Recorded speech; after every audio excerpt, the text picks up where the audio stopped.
Roma estava queimando. Igrejas eram saqueadas, corpos cobriam as ruas e milhares de soldados enlouquecidos atravessavam a cidade. O som de gritos, disparos e espadas ecoava entre as construções do Renascimento, enquanto a cidade mais importante do mundo mergulhava no caos absoluto. E no meio daquele inferno, enquanto um exército de mais de 20 mil homens avançava destruindo tudo pela frente, apenas 189 soldados permaneceram imóveis diante da Basílica de São Pedro. Eles sabiam que não tinham chance de vencer, sabiam que iriam morrer. Mesmo assim, ficaram. Porque naquele momento, a missão deles não era conquistar uma batalha, era impedir que o Papa fosse capturado antes de conseguir fugir. Essa é a história do saque de Roma de 1527, um dos eventos mais brutais da história europeia e o dia em que a lendária Guarda Suíça Pontifícia entrou para a história com uma das resistências mais desesperadas e heróicas já registradas. O continente inteiro vivia uma disputa gigantesca por poder, influência e controle religioso. No centro dessa crise estava Carlos V, provavelmente o homem mais poderoso do mundo naquele período. Carlos V não era apenas imperador do Sacro Império Romano Germânico. Ele era também rei da Espanha, dominava territórios enormes na Europa e ainda controlava as colônias espanholas nas Américas. O império dele era tão vasto que surgiu a famosa frase de que era o império onde o sol nunca se põe, porque sempre existia alguma terra sob seu domínio iluminada pelo dia. E o mais importante, Carlos V realmente acreditava ter sido escolhido por Deus para unir toda a cristandade europeia sob sua autoridade. Para ele, reis, nobres e até o próprio Papa deveriam reconhecer a sua superioridade. Porém, o Vaticano não queria se tornar uma marionete imperial. Em 1523, após uma eleição complicada dentro da Igreja, o Papa Clemente VII assumiu o papado. No começo, Clemente era aliado do Carlos V, mas a situação começou a mudar rapidamente. O Papa percebeu que o imperador estava se tornando poderoso demais e começou a temer que Roma acabasse perdendo a sua independência.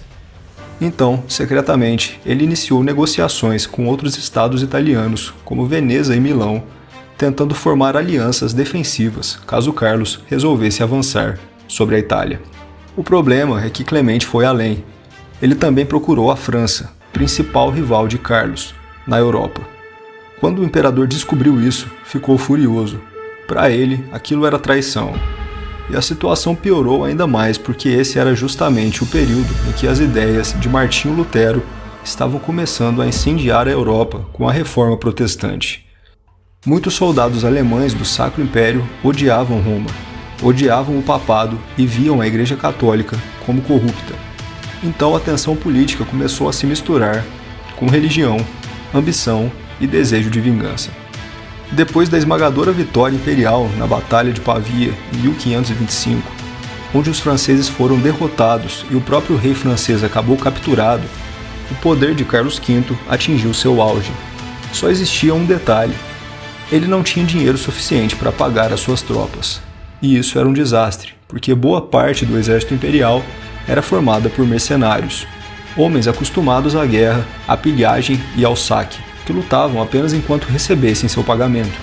Entre eles estavam os temidos Landsknechts alemães, soldados extremamente experientes e violentos, muitos deles influenciados pelas ideias protestantes e profundamente hostis ao Vaticano.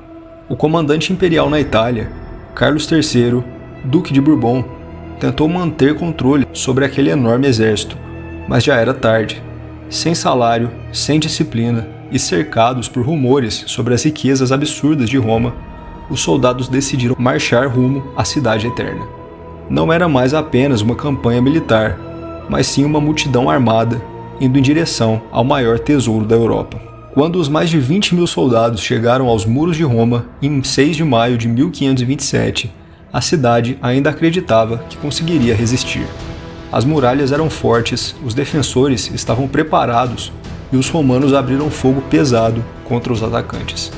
Arcabuzes, canhões e flechas atingiam os invasores enquanto eles tentavam escalar as muralhas com escadas. Os imperiais sofriam perdas enormes e parecia que o ataque iria fracassar. Então aconteceu algo. Durante a manhã, uma neblina extremamente densa começou a cobrir toda aquela região. Os defensores praticamente não conseguiam enxergar mais nada. O comandante Bourbon percebeu imediatamente a oportunidade e decidiu liderar pessoalmente o ataque. Pegando uma escada com as próprias mãos, correu em direção às muralhas, incentivando seus homens a avançarem junto com ele. Só que no meio da investida, Bourbon foi atingido e morto. A princípio, aquilo poderia ter acabado com o ataque, mas aconteceu o contrário. Quando os soldados descobriram que seu líder havia morrido, foram tomados por fúria. Agora, eles não avançavam apenas pelo saque.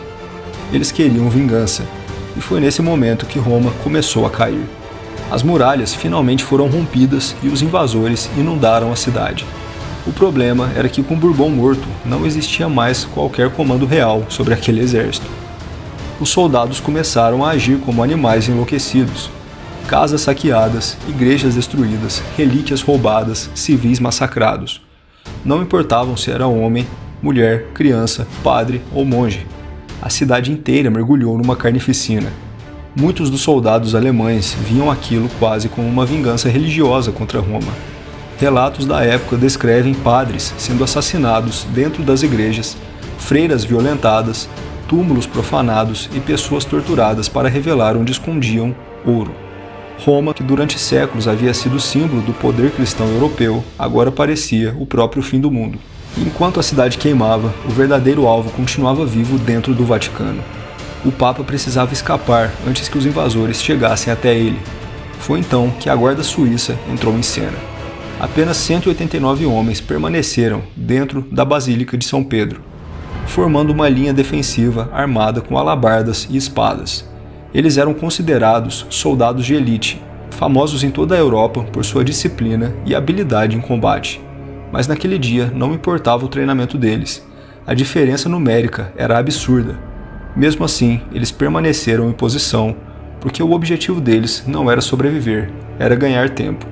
E eles não lutavam por glória, mas lutavam por um ideal esse que eles estavam dispostos a trocar a sua vida.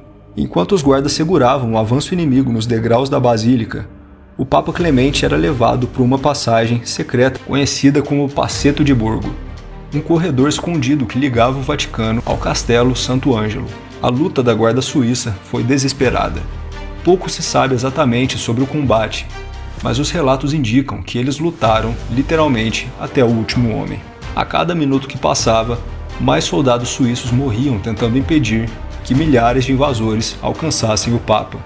Alguns guardas acompanhavam Clemente pela passagem secreta, enquanto outros ficavam para trás bloqueando corredores e entradas, sacrificando a própria vida para atrasar os perseguidores.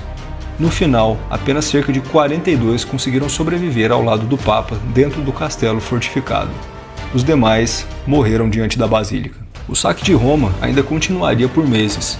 A cidade foi devastada de uma forma tão brutal que muitos historiadores consideram esse evento como o verdadeiro fim do Renascimento italiano.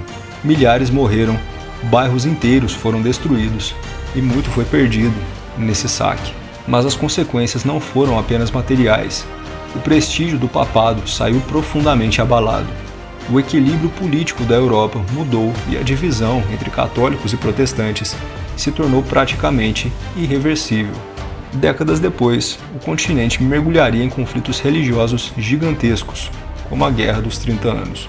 E no meio de toda essa tragédia, uma coisa jamais seria esquecida: o sacrifício daqueles 147 homens que decidiram permanecer firmes diante do impossível.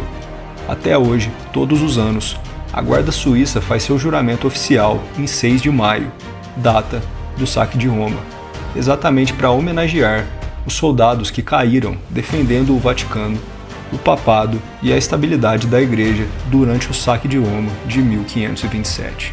Vale mencionar também a música da banda Sabaton, The Last Stand, sobre esse episódio. Uma canção que captura bem o espírito de heroísmo daqueles menos de 200 homens que combateram um exército de milhares.